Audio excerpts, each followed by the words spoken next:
Opština Istočno Novo Sarajevo već drugu godinu učestvuje u programu DevInfo, demokratske uprave milenijskom ekonomijom. Naša ekipa je radila na prikupljanju podataka.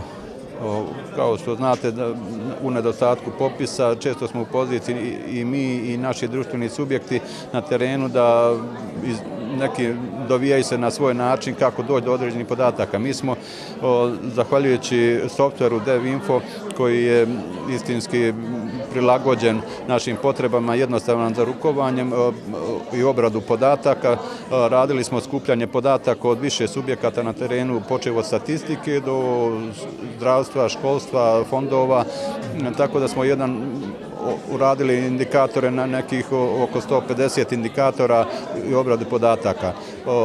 DevInfo istina dozvoljava i širi spektar indikatora zavisno od potrebe i naše u interesu, znači ako nastavak ovog projekta, do sada je znači UNESCO i MDG ovaj projekta finansirali, u interesu bi lokalne uprave bilo da nastavi ove projekte i da nastavi prikupljanje dalje podataka u interesu njenih subjekata na terenu. Mi smo ove podatke, istina, obrađene stavili na web stranicu naše opštine, tako da svi oni zainteresovani mogu konektovanjem, znači se na web stranicu naše opštine doći do određenih relevantnih podataka za njihove potrebe koji su prikupljeni ovim projektom.